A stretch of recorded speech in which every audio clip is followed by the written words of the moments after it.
Bienvenidos a Diálogo de CGTN en español. En los últimos 5 años, el Comité Central del Partido Comunista de China planteó una serie de nuevos conceptos y estrategias para el desarrollo de China, y gracias a ello hemos podido observar unos cambios y avances en diferentes terrenos, tales como en el desarrollo económico, en la lucha contra la corrupción y en la profundización de la reforma, entre otros. A ojos de los diplomáticos extranjeros, ¿cómo ha transcurrido el último lustro de China? Hoy tenemos el honor de entrevistar a la señora Patricia Rodríguez, embajadora de Costa Rica en China, que además es una gran conocedora sobre este país asiático. Hola, señora embajadora, gracias por acompañarnos en Diálogo. Más bien, gracias a ustedes por venir aquí a la embajada a hacer esta entrevista a la CGTN en español. Muchas gracias. Que es escuchada en todo el mundo. Muchas gracias, muchas gracias. Bueno, usted sin duda es una gran conocedora sobre China, lleva muchos años investigando, estudiando sobre cosas de China. Entonces, aunque hace unos meses llegó a China para trabajar como embajadora, lleva tiempo estudiando, siguiendo el desarrollo de China. Entonces, cuéntenos un poco sobre sus observaciones de este país. ¿Cuál es el cambio más grande de China en los últimos 5 años? Bueno, creo que el cambio más importante y por lo que será reconocido a través de la historia, la administración nueva del presidente Xi, es la concepción de este gran proyecto de la Franja y la Ruta. Y también por cómo ha cambiado China en los últimos años en términos de soft power o de poder blando. En realidad China ha ido cambiando mucho su imagen internacional y es interesante ver que para que se produzca el verdadero soft power, según algunos analistas chinos, como el profesor Yang Xuetong de la Universidad de Tsinghua, él decía que para que haya una verdadera soft power tiene que haber legitimación. Y creo que China ha enfatizado antes en la legitimación ideológica, en época de Mao. Luego pasó a la legitimación económica, los ciudadanos muy contentos con el avance en su nivel de vida económico, pero ahora se ha centrado mucho en la legitimación moral. Y yo creo que esta legitimación moral también se trasluce al área internacional. Entonces China ya se está convirtiendo como una especie de autoridad moral en el tema internacional. Sí. Vemos cómo, bueno, en el caso ahora de Norcorea, cómo China ha enfatizado en la paz, en el diálogo, inclusive ha aceptado sanciones, y se ha logrado entender con Estados Unidos en un diálogo de igual a igual. Y yo creo que esto pues ayuda a ese soft power que ha tenido China. Yo recuerdo cuando ya lanzó el Banco Global Mundial de Desarrollo e Inversión, se estaba dudando de que si otros países irían a aceptar pertenecer a este banco. Sobre todo que hubo críticas de que quizá China no podría, o Asia no podría manejar un banco de la altura del Banco Mundial en el tema de inversión. Sin embargo, yo estaba precisamente aquí realizando una investigación en el Instituto de Ciencias Políticas de la Academia China de Ciencias Sociales el año pasado, en el primer semestre, por ahí de mayo, se comenzó a oír aquí en China de cómo los diferentes países fueron aceptando pertenecer al banco, comenzando por Inglaterra, el mayor socio de los Estados Unidos. Y luego pues siguieron varios países europeos de la Europa del Occidente, luego varios países incluso de Medio Oriente. Tenemos países que llevan posiciones opuestas como Irán e Israel, y ambos están sentados o son parte del banco. Sí. Y bueno, se llegó a la cifra de 57 países en ese entonces, para luego aumentar a más países cuando Canadá dijo que también quería pertenecer, y así siguió la lista, y hoy día yo no sé cuántos son ya, como más de 60, ¿verdad? Países que han llegado a aceptar, y el banco pues ha inaugurado con gran éxito y ya ha hecho varios préstamos, y entonces pues la comunidad internacional se ha beneficiado porque en el tema de la infraestructura había un gran vacío. China le demostró al mundo con su plan de desarrollo del oeste, iniciado por el primer ministro Zhu Rongji en esa época, y en realidad también cuando azotó la crisis global en el 2000, de crisis financiera global, China comenzó a invertir mucho en carreteras y en conectividad con el oeste del país, y el desarrollo del oeste fue vertiginoso también.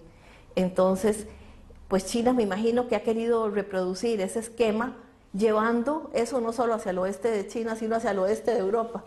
Entonces, creo que el mundo entero necesitaba un banco especializado en inversiones, porque el Banco Mundial no tenía suficiente capacidad para atender las necesidades de inversión y de conectividad que tienen los países del mundo para poder no solo comerciar, sino también unirse en los aspectos de conocimiento cultural, en turismo y pues otros aspectos menos económicos o menos como ese conocimiento mutuo que es necesario cuando los medios de conectividad y comunicación aumentan. Sí. Entonces este plan de la Ruta de la Seda, que no solo es desde el punto de vista del comercio, sino también del intercambio de personas, del conocimiento mutuo de culturas y del entendimiento, y creo que esto es un gran valor público o bien público mundial ya hoy día. Sí, yo creo que después del 18º Congreso Nacional del Partido Comunista de China, este grupo directivo del país, dirigido por el presidente chino Xi Jinping, ha lanzado unas políticas muy novedosas e incluso muy diferentes. Yo creo que ha traído también muchos cambios en China, y todas estas innovaciones en la administración han formado un conjunto de unas nuevas estrategias de desarrollo del país. Entonces, entre estas innovaciones, estas ideas de administración, ¿cuáles son las que más le ha llamado la atención?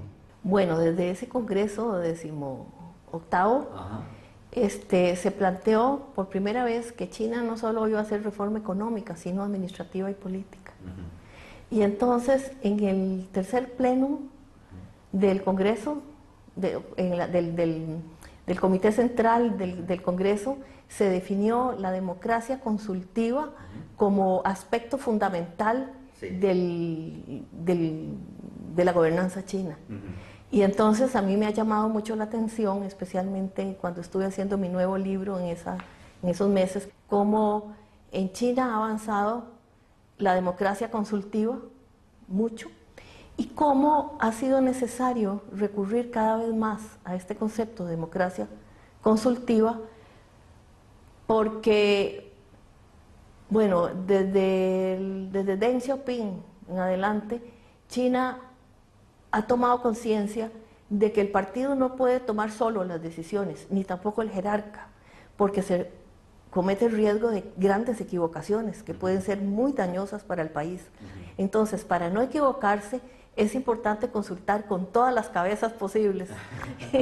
Y entonces se ha hecho pues costumbre, sobre todo en la elaboración del plan quinquenal número 13, que se ha consultado a través de una red de instituciones para que luego de que esas consultas atraviesan toda la red, regresen al gobierno central para tomar las mejores decisiones posibles, para elaborar ese plan. Y así con otros planes y con otras decisiones difíciles que ha tenido el gobierno que tomar.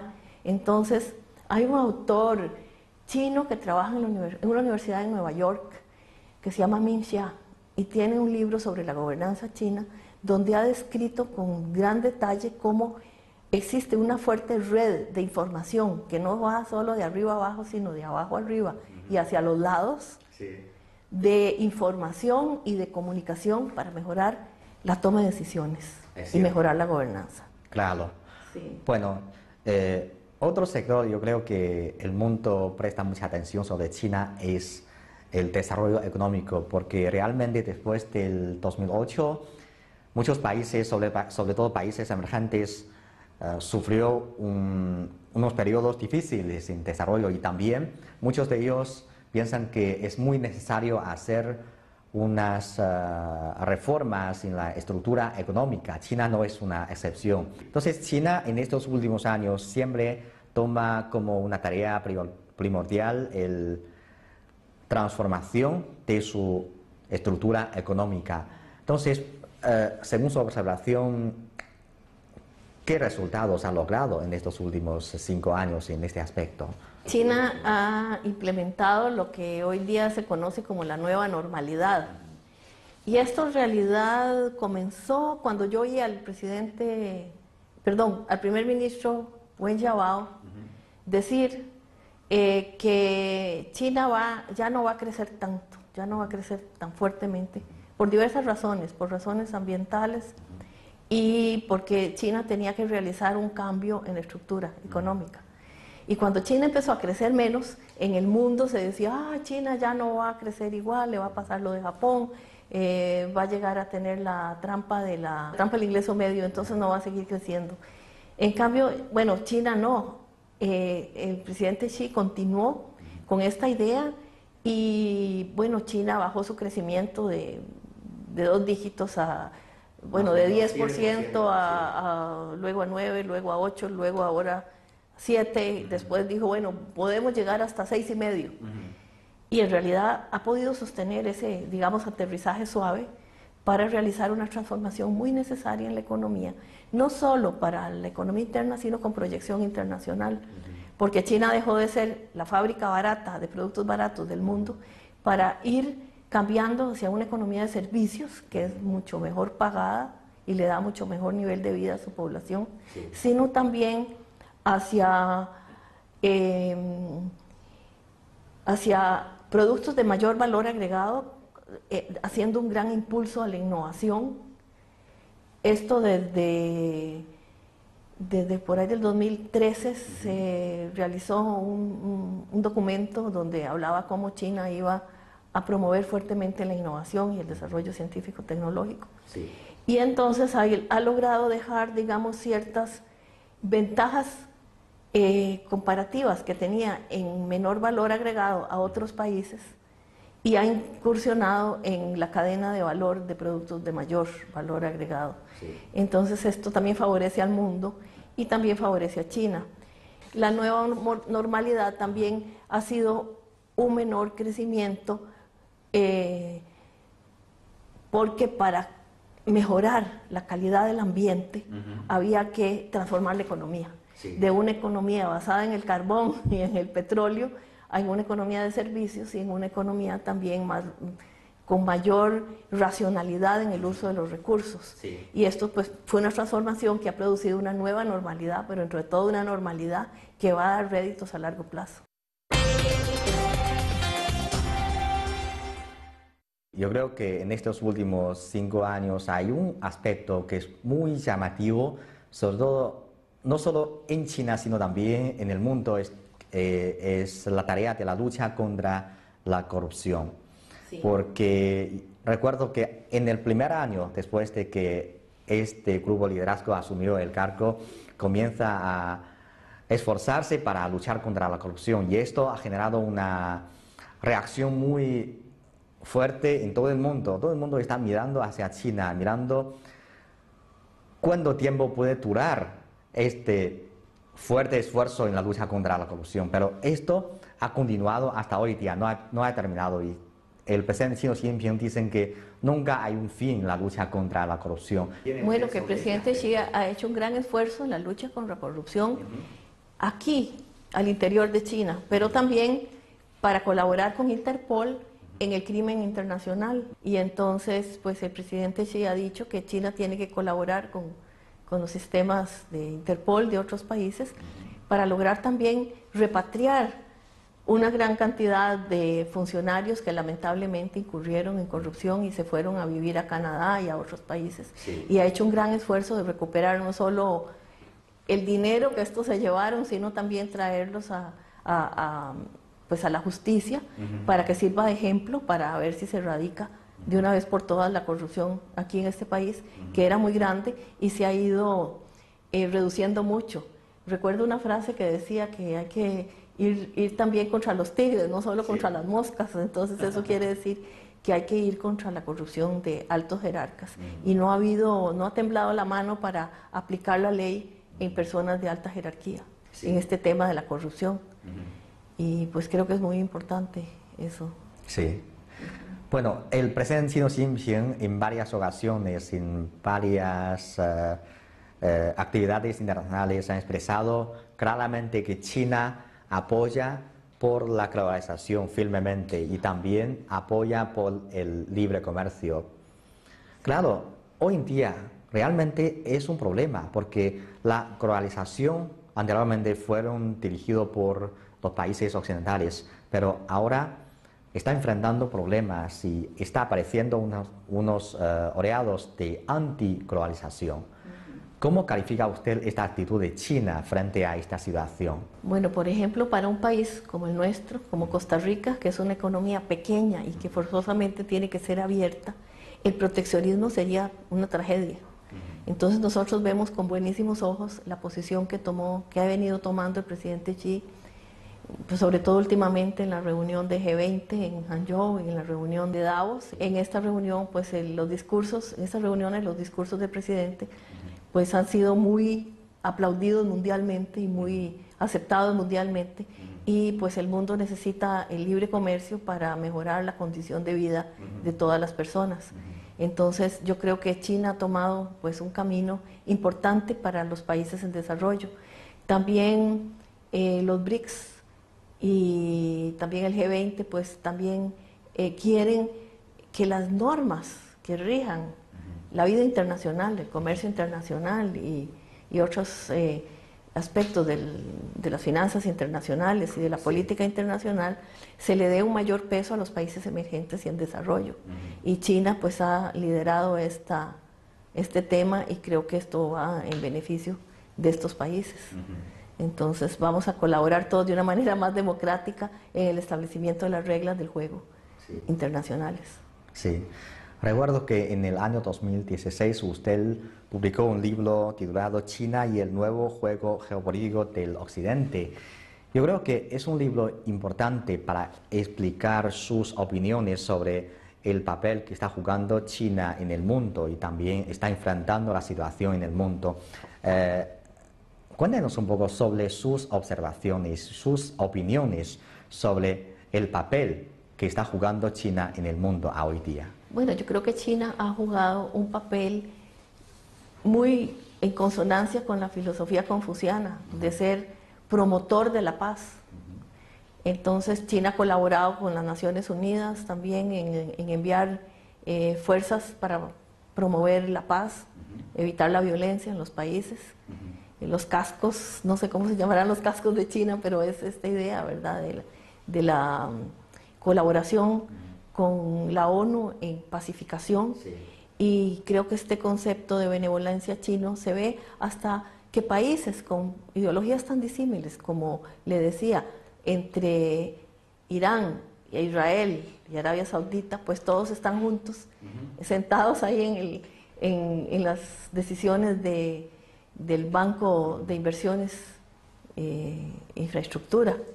Y entonces, pues esto revela cómo ese pensamiento conciliador y de benevolencia que está en los genes confucianos de la mentalidad china, pues se han filtrado en el mundo y en realidad han contribuido a promover la paz. Y yo creo que esto es muy importante. También se ha ayudado también contra la piratería. El ejército chino ha sido de gran ayuda también para pues escoltar los barcos mercantes para evitar la piratería. Y pues China en realidad ha tenido un papel muy confuciano en el deseo de conformar un mundo armonioso. Y esta idea pues ojalá que cuaje en el mundo entero, porque es una colaboración de la cultura milenaria china al mundo. Sí, yo creo que también es necesario mencionar un poco sobre la relación entre China y América Latina, porque realmente me parece que en estos últimos 5 años el gobierno chino presta cada vez más atención a desarrollar sus relaciones con los países de América Latina. Y pues el presidente Xi Jinping ha visitado varias veces a este continente, a varios países, y yo creo que cada vez más intercambios, contactos entre China y los países de este continente. Entonces, cuéntenos un poco sobre su observación de esta relación entre China y América Latina.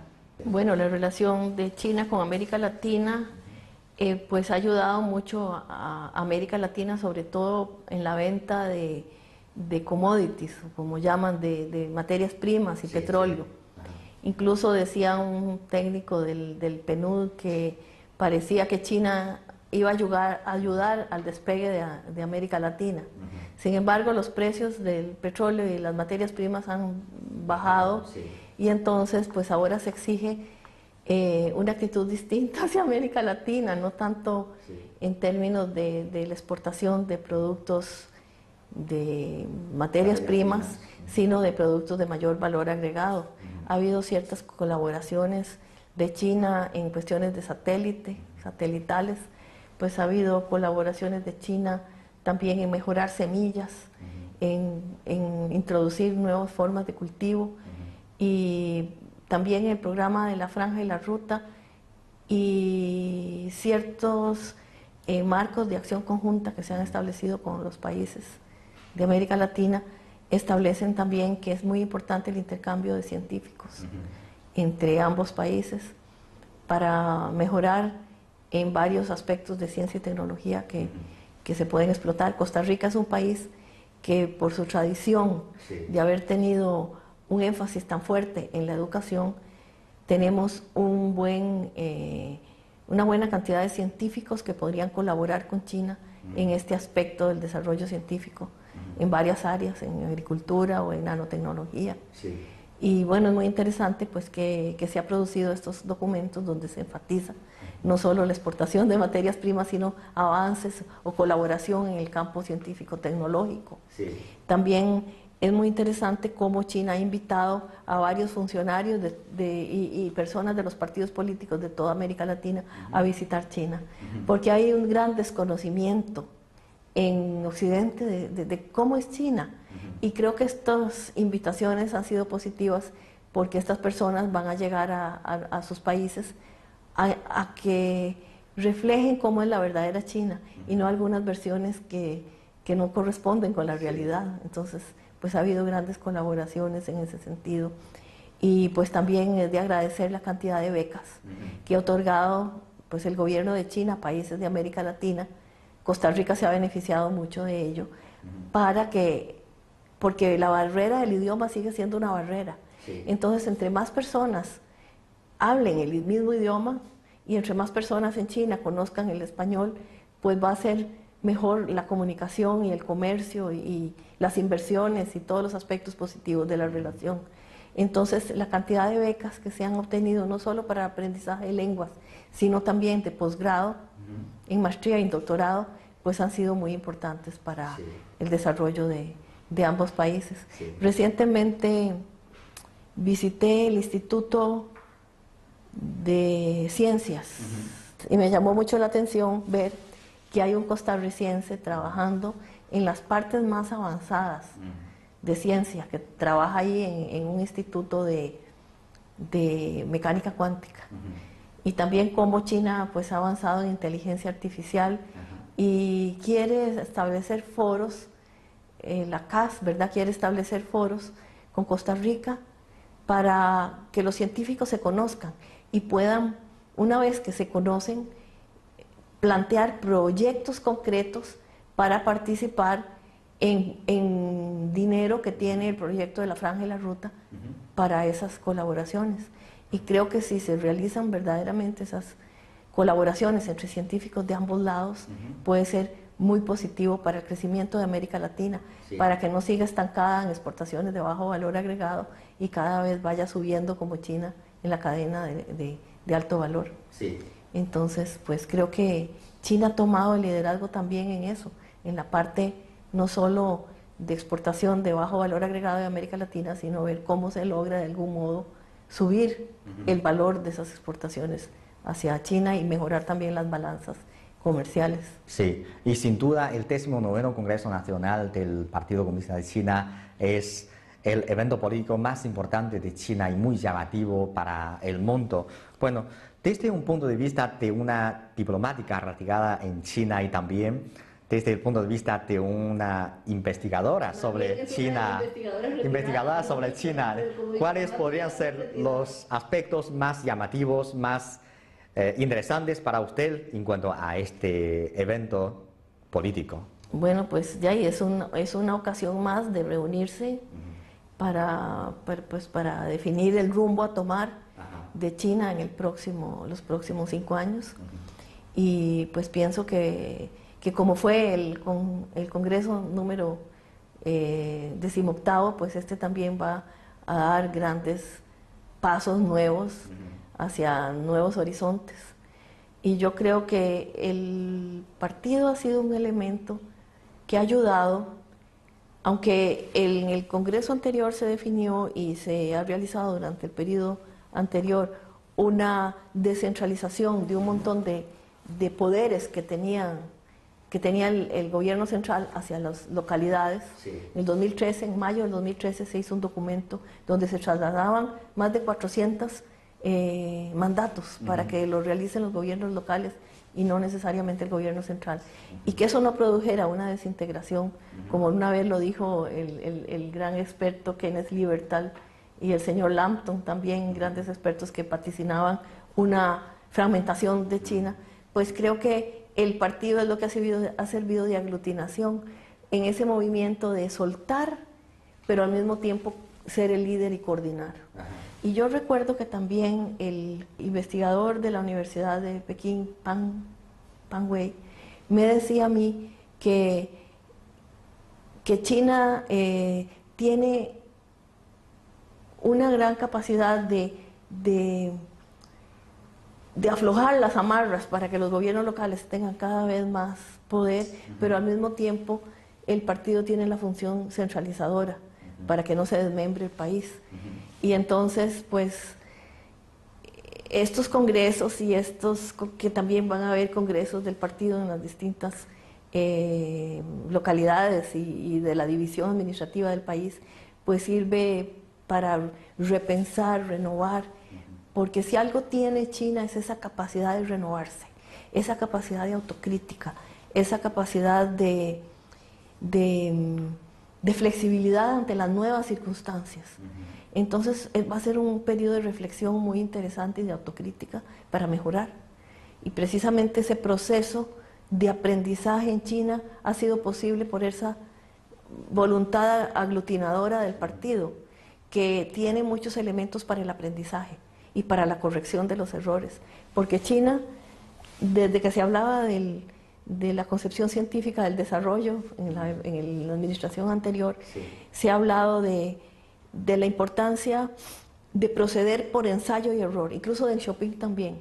No proceder por medio de recetas ideológicas no bien probadas, sino de que lo que se vaya a establecer como norma haya sido bien probado en la práctica.